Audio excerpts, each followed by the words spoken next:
Okay, let me get this out of the way. If you like Hello Neighbor, then that is perfectly fine, and I respect your opinion. And also, please tell me how you like this game, because seriously, what is even happening? I feel as though that is almost an understatement. I actively despise this game. When I review games on this channel, I like to go into each game with a certain lack of information. I remember this game blowing up in early 2017 and people were hyped. Screw Breath of the Wild and Mario Odyssey, this game was gonna blow those two games out of the water, no questions asked. That turned out to not be true. So I played the game, and yep, this game is 2017's biggest laughingstock. I mean, 2017 was a great year for gaming. Breath of the Wild, Mario Odyssey, Persona 5, Cuphead, Sonic Mania, Resident Evil 7, and then we get this. All before this though, I was browsing through the Xbox Game Pass game selection, as you do, and saw a little game that sparked a memory called Hello Neighbor. Now, like I said, I remember this game getting big, but don't remember playing it, or really what the final game ended up looking like. I know there were betas and alphas, but for the purpose of this video, we're going to talk about the full final product dynamic pixels pushed out. So strap in, folks, this is going to be a long one. This is Hello Neighbor.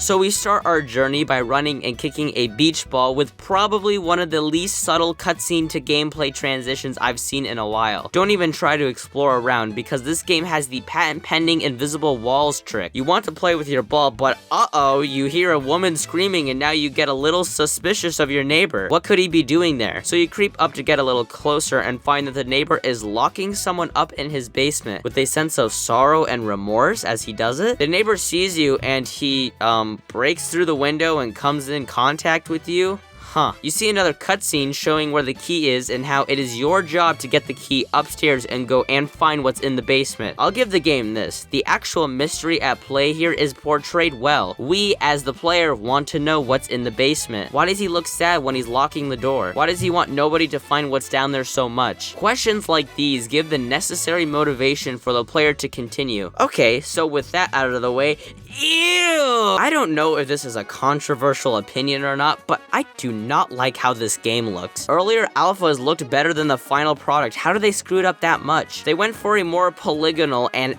abstract approach that does not look very great. Just look at this ground. It's not even modeled correctly into the ground, and the lighting reveals a very lazy walking animation. My shadow indicated the player is just side shuffling back and forth awkwardly. Oh, and the controls, don't even get me started. I'll elaborate more on this point as the video goes on, but they are abysmal in this game. When you jump, you are locked in that direction, and this game for some reason likes to lean on platforming, even though I thought this was a stealth horror game. Honestly, I don't know what this game even is. Your objective is to avoid this here AI-driven neighbor, but along the way you solve puzzles and platform your way through challenges. Yet you need to outsmart the neighbor and not get spooked by him? Does this middle-aged man really cause the game's genre to all of a sudden be considered horror? I don't think so. Anyways, more on the controls in a bit. As for gameplay-wise, you are supposed to interact with objects and the environment around you to solve puzzles and escape the slightly unsettling neighbor. The whole selling point of the game is that the neighbor adapts to your actions by placing traps and camping in areas you like to enter in. So if you constantly enter through the front door, then you'll have to find another way in. Here is a tip for beating this game. The neighbor is kinda dumb. Yeah, that whole selling point of the game I described, yeah, doesn't exist. This guy is very, very dumb. His AI is straight up just an embarrassment. It is awful to say the least. I'm only 8 minutes into playing and he already can't get me from here. I went to my in-game player house to check out if there was anything noteworthy. Oh look here, it's an FGTV reference. This game has already validated itself. I try to stack some objects, but it just doesn't work because the controls are so bad. The controls, they just don't function. I finally get upstairs. This room has some significance from a puzzle aspect, but the game gives you zero instruction or tutorial, so you really don't know what the game's physics or mechanics really are. You can go inside the neighbor's house to pick up objects that will help you to solve puzzles. To avoid the neighbor, you've got to hide in these closets. Boring! This is such an overdone mechanic. Like, oh man, I'm so anxious. Is he gonna open it or not? So in my attempt to escape the neighbor, every once in a while after he catches you enough times, a player playable story scene will load instead of the regular gameplay. See, even though I praise dynamic pixels and their initial idea of figuring out what the neighbor is hiding, they are just not fun and feel like loosely connected story tidbits thrown together. This story, which unveils itself the more the game goes on, so please excuse me for saying I'll discuss it more later, I really want to talk about the story in a natural progression and not smash it down your throat all at once. I'll just say this for now. We, as the player, are trying to figure out what the neighbor's past is, and our in-game player's connection to the neighbor. That is generally the mystery revealed in these playable cutscenes, but like I said, they feel very shallow in execution. In Five Nights at Freddy's, I'm gonna defend my statement and say that the story in this game is told brilliantly. At the point we are at now, is it really convoluted? Absolutely. But people love a good story. It gets people invested, it gets them hooked. The death minigames in FNAF 2, that for context rarely, and I mean very rarely happen, keep people speculating in a good way. Scott Cawthon has left enough puzzle pieces for us to get a general idea of what's happening. When I see the treacherous purple guy coming straight for me as the puppet is leading me to SAVETHEM, and then on the bottom left it says you can't, that gets me speculating. That gets me to think cognitively on what's happening. I feel like I found something important to this ever-evolving story. In Hello Neighbor, in one of its trailers, you are spying through some wooden boards, and then you look over to see the neighbor right next to you, and then it cuts black. Holy crap, that would have been perfect for one of these playable cutscenes. It raises the stakes and tensions, and I know the scene was made for trailer purposes, but if they somehow could make it in context within the game, I think it would have worked really well. I know that was a really long-winded rant about the story's execution, but it's an important stepping stone worth getting out of the way. As for actually completing the objective, my plan was to build a giant box tower to get up there. I kid you not, most of the game is a box stacking simulator. Now I realize in retrospect there are multiple ways from a puzzle aspect to get to the same room. For example, that upstairs room I was in earlier, you were supposed to use the combination of the fan and bowling ball to knock this lever, which raises the platform here.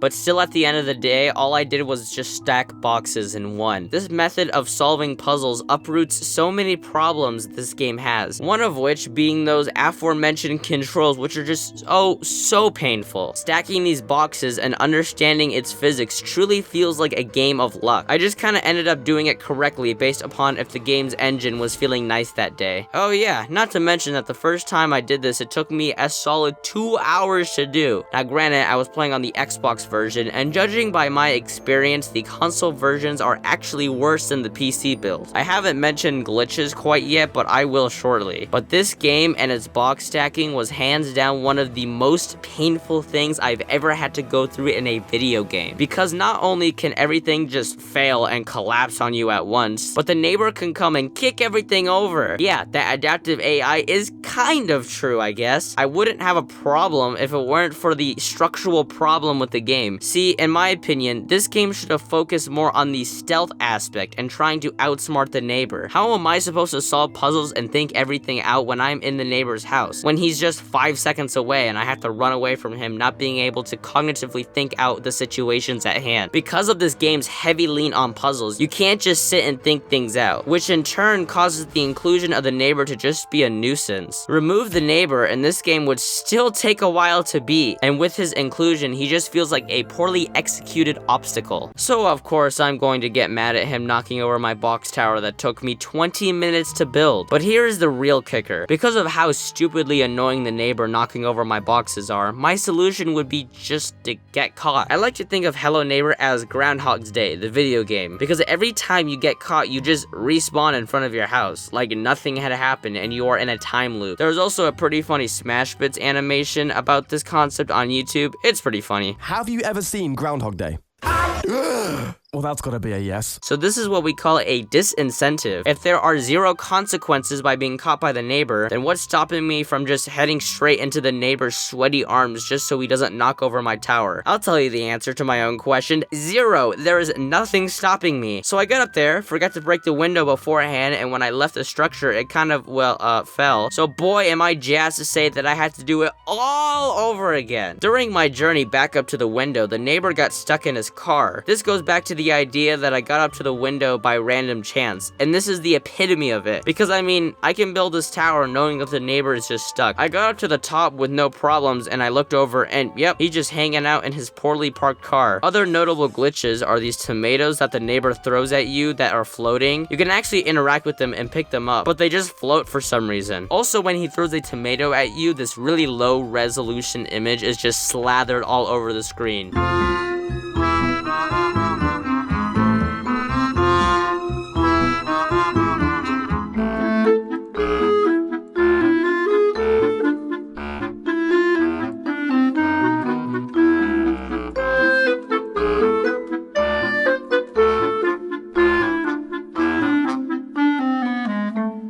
It's just a really sad recreation of the blooper from Mario Kart, except if the resolution was 240p. I've been talking for quite a bit, so in a nutshell, to finish things out, I get up to the top, get in the room, get the key, try to explore up top if there's anything cool. Son of a gun, I just wasted 5 minutes because this physics engine just drives me crazy. I go downstairs and get this, I see the neighbor, he acknowledges me as the chase music starts. I go up to the door and literally drop the key right as the neighbor's on my tail. Rule number 1 of Hello Neighbor, don't be like me and right click when you are this close to beating Act 1. And now, wow, we are in the basement and we get to find out all the creepy things the neighbor is hiding. Now, except for the reveal that the neighbor has a box fetish, we go through this washing machine to find a sleeping bag in a completely normal room. Things aren't as they seem though, as you have to knock over these projectors that are giving the room the illusion like there is natural light. This part kind of weirded me out, but not in a spooky aspect, more because I felt like I was playing Superliminal for a moment. This next section is nothing noteworthy. You run around for 15 minutes, pretty confused on what to do. I somehow did the right thing, and then we are thrown directly into a scripted chase scene as the neighbor appears out of thin air. As you stare at the door in fear, realizing that you don't have any of the keys to unlock it, turning around to find the neighbor right there, which might have been scary, question mark? I don't know. We see a loading screen, and now we are jumping straight into Act 2. We are only 1/4 of the way there. Let's reflect for a moment on Act 1. And yeah, that was pretty bad. Glitches are everywhere, the puzzles and story has no flow, and the neighbor's AI, oh, the neighbor's AI. This is the best of the 3 acts, by the way.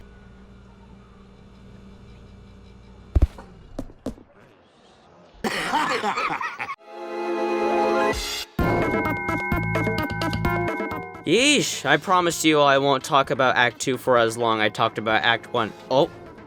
So Act 2 starts a bit weird. Unlike last time where you were at your house, this time you are already in the basement. Okay, buddy. I have many questions. This yet again, as in Act 1, creates some weird implied implications. Am I a victim of the neighbor? So we climb our way out the basement and we see a super fun little cutscene of us escaping the basement. I hope that same cutscene plays every time I get caught by the neighbor. It's just as bad as Mario Tennis Ultra Smash's Mega Mushroom cutscene. And yep, looks like the neighbor has upgraded his house quite a bit. And now I look around thinking to myself, now what? In Act 1, you were visibly shown what your goal was. Here, I just don't know what to do. So I now just aimlessly look around trying to figure out what to do. Just like in Act 1, there are 3 ways of escape. But you know, it's not like all of them require a certain set of items and actions needing to be obtained and used all in a strict order.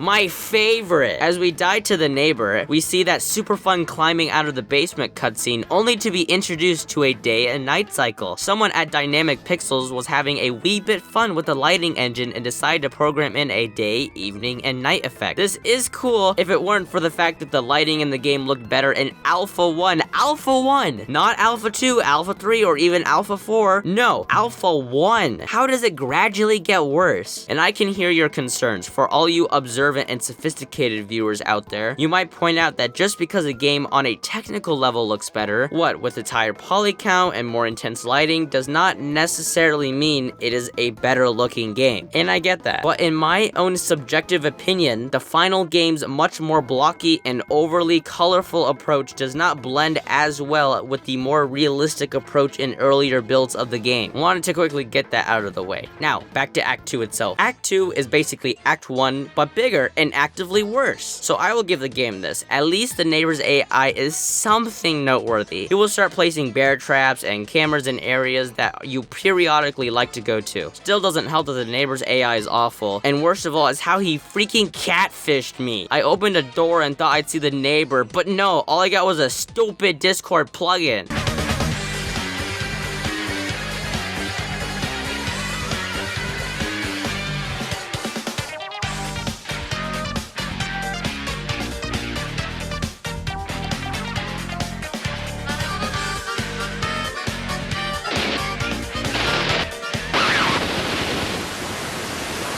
Video. Stopped? What's wrong? It wasn't me. It's the censor monkeys. They stopped the... Video. That's correct. This sequence is too violent. Talking about wars in a Danerade video. Unacceptable production. What were you thinking when you added There that? should be no mention of war in a Danerade video. Exactly. We want a peaceful environment. We demand changes Also, I think we should get 30% royalties. on all Danerade videos. Yes, we need to be rewarded for shielding the young. That's a brilliant idea. It's the best one I've had since thinking to censor a Danerade video. Let's watch the newly redone censored version.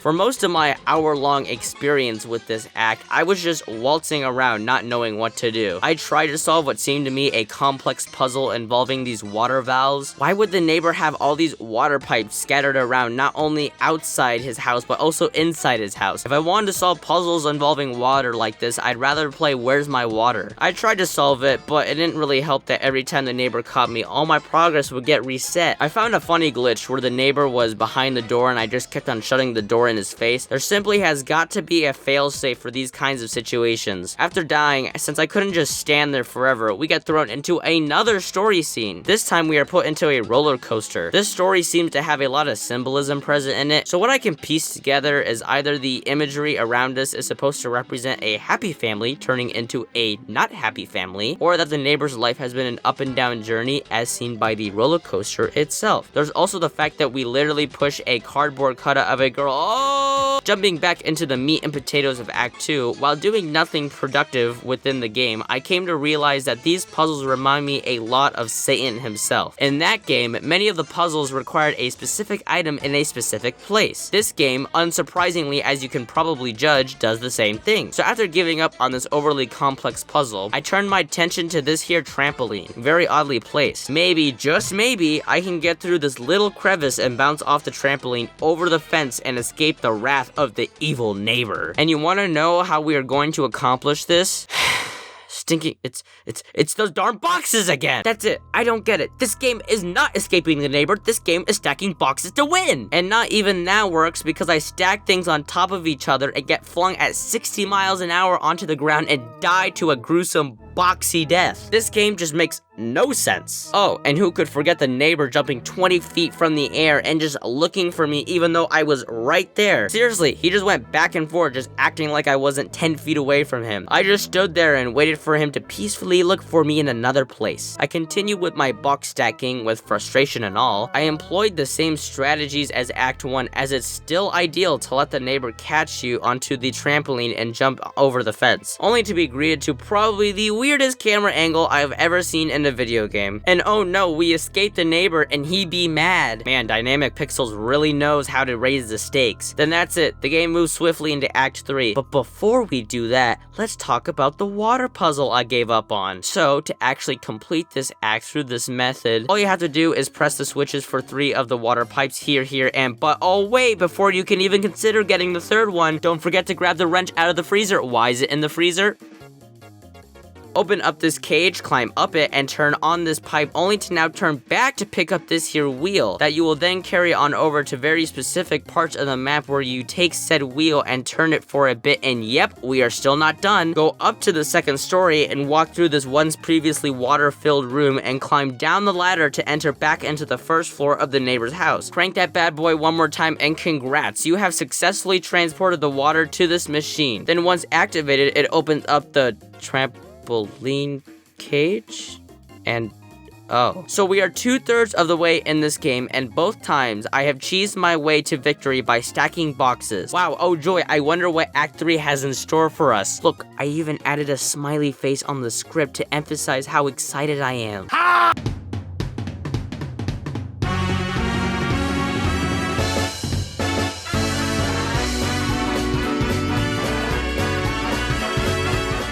Boy, am I excited to talk about Act 3, you know, the worst act. This section will still be as long as the others, but I'm going to focus less on how to solve the gosh darn thing, because at this point, I mean, who cares? It's just a whole bunch of puzzles that don't really make any sense, all connected together by a single thread. In this act, they decided to change things up, and now we are an adult. Sure. We unload some stuff to what seems to be our previously lived-in house. We fall asleep on the couch, and bam, we wake up, and wow, the neighbor really had some construction going on in these 2 hours of sleep I had. Get a load of this, guys. We gotta go back in his basement. Wait, didn't we already go in the basement? The tension is all gone because I've already been down there. What's the point? This house is massive and pretty wacky and crazy. Let me say this straight to you all. Bigger does not always equal better. Just because it's very complex and bigger doesn't mean it's better. In fact, the game suffers the most during this point of the game because of its cryptic design. This act, unlike the other two acts, only has one way of escape, which requires you to run around the map back and forth in a very specific sequence of events to find keys that unlock doors, and those doors unlock more pathways to find more keys, and those keys unlock even more doors, and the cycle repeats. You'd think with a larger map you could develop multiple unique ways of escape, but no. For this, I just looked up a walkthrough. Yes, I'm going to admit it, I looked up a walkthrough just to beat this stinking game. Do I even have to explain why? Already when I found out you had to drop a wrench in this contraption spun together by gears that apparently completely stopped it, I was done. Nowhere in the game does the ability of wrenches being able to stop literal machines ever come across. And why is that? Maybe because it makes no sense? Honestly, if you have to look up a walkthrough, then why play the game? You are better off watching Marky Moo play it than you suffering. Puzzles, or at least well-designed ones, don't necessarily have to abide by the laws of physics, but what is necessary is for the game to establish its world and functions of that world. The player needs to know the limits of the game world, seeing whether or not it's super realistic or slightly bends the laws of reality. A game needs to stick to its own rules to make total sense to the player. I was extremely caught off guard when in Act 1 there is no fall damage, but in Acts 2 and 3 there is, completely changing the way you encounter the world. I highly doubt this was an intentional design decision, and more likely an oversight by the developers. The rooms of this expansive house just do not make any sense. Instead of designing one big house with very distinct and set floors, oh, maybe each floor could have like a theme like in Luigi's Mansion 3? That would be a pretty cool twist.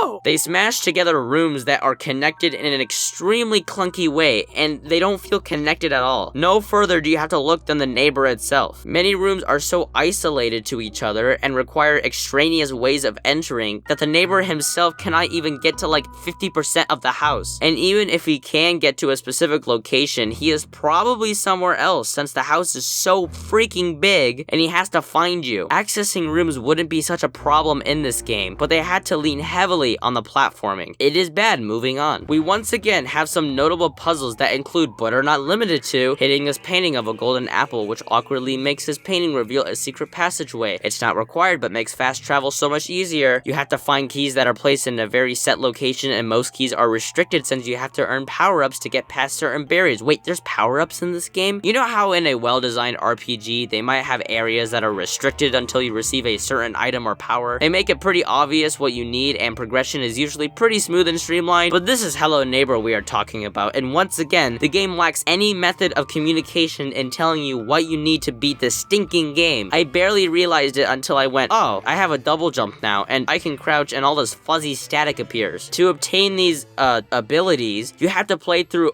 oh, no! It's those playable cutscenes again. But this time, they found a way to make them even worse. They are all really bad, and I hate these sections. They bring no value to the game. Oh, what? I get to see how the neighbor is scared of school being small and grocery stores? Wow, this backstory has me on the edge of my seat. I have got to know what happens next. Dynamic Pixels somehow found a way to make all of these sections needlessly cumbersome and boring. This platforming one aggravates me the most because just when you think you are doing great, you make one tiny mistake and gotta start all the way back from the start. And who could forget taking a leap of faith and just magically being able to jump to escape? Do I have to see these parts? Did I really have to go through that? Do these sections of the game really benefit the gameplay experience? To answer my own question once again, of course not. So we've covered just about everything Act 3 has to offer, but we gotta go over some glitches. Of course, we have the neighbor's face staring me down as he tries to grab me. This is probably the creepiest part of this game. The background, oh, don't even get me started on the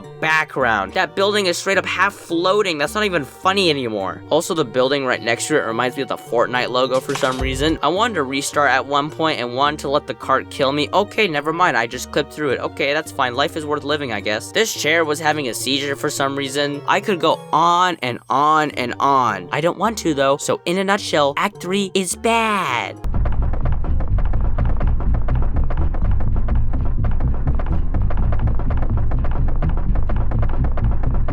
Shut up! Why won't you end my suffering, game? So the final act of this super suspenseful experience is you finding your way onto the neighbor's back, which has a giant house attached to it. I am not kidding. I think someone at Dynamic Pixels was playing Super Mario Bros. 3's Giant Land World and decided to base their, quote, final boss on it, which was not a good idea. All this section boils down to is objects and assets from all other acts being enlarged, and you gotta do some more platforming. Wow, my favorite. I really do hope I don't barely miss my landing when I try to get onto the neighbor's back. What? So when you enter the house, you meet up with your child self. What? Uh-oh, there's a big scary monster outside. Better protect your former self. Okay. So we gotta fight the Shadow Man. Who? You know, the Shadow Man. The one mysterious figure I didn't bother mentioning because his sole purpose is to remain anonymous and mysterious for the purpose of staying vague for dramatic purposes. That guy. You gotta fight him and protect your younger self. I can only assume this whole transaction with this, but also all the other story tidbits is you overcoming your childhood fear. There's a lot of symbolism and stretches in the story, as Dynamic Pixels had zero idea what they were doing since they even admitted in earlier alpha days the cool hidden lore with the Bible verse, Faust book, and mysterious shadowy man, yeah, didn't mean anything. So they cobbled together some story about a young kid with a face of a 40-year-old overcoming his fears as he grows older, I think. So the Shadow Man is representative of your fear and how you overcome that fear. I'm sure there is more to it, but that's the general gist I got from it. And there you go. After that, one final scene with the neighbor sad and alone with the house leaning at an unrealistic angle, all surrounded by a white void. Clearly all the budget went toward this scene. Go through the exit door and haha lamau XD. It's all a dream. That's about the worst ending they could have chosen here. Just why? Why do games do this? The "it was just a dream" ending has been proven to never be a satisfying ending. The one thing you could have done to make my experience just slightly better is at least ending off on a high note. But no, instead I feel like I wasted my time playing this game, and indeed I did. The fact that Dynamic Pixels released this game in the state it was in at $30 is awful. It's shameful. I played it on Game Pass, and even then, for the $1 I paid to get Game Pass, it's not even worth it at that price. Hello Neighbor has it all. It's buggy, rushed, unpolished feeling really is probably the best descriptor I could give it. Half-baked at best, and severely underwhelming at worst. I would not recommend you play this game at all. Please save yourself. I wanted to make this video because, like I stated at the very beginning, I have barely heard anything about this franchise since the initial launch of the game. So after doing a little bit of Google searching, did you know that there are 5 stinking official Hello Neighbor games? Hello Neighbor Hide and Seek, which is basically like Hello Neighbor but a bigger sandbox, and by the looks of things seems painful to play. Secret Neighbor, which is just bad Among Us. Hello Neighbor 2, which is exactly what it sounds like. The game advertises its complex AI system and how it adapts to your actions. Wasn't that the whole point of the first game? Oh, but it's more complex this time and it incorporates player data, blah blah blah. Still though, if they didn't master it the first time, what makes you think they're gonna get it perfect and better the second time? Oh, and finally, a multiplayer construction game because, you know, money. So that's the Hello Neighbor series up to this point, and more importantly, that's my take on the original game and its legacy. legacy. And overall, it isn't good to say the least. It's really awful. If you got this far, then wow. Thank you for watching, and I will see you all in the next video.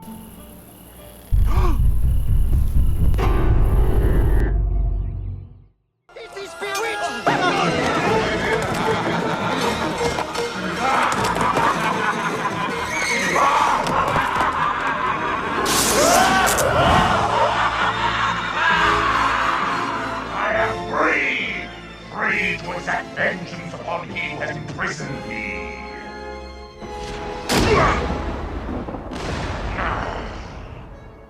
It is the curse of the lamp. All the power in the universe, and I am bound by the rules of the genie! Which means I can't kill that upstart Aladdin. Unless I have someone arrange it for me. Take me to Agrabah 1!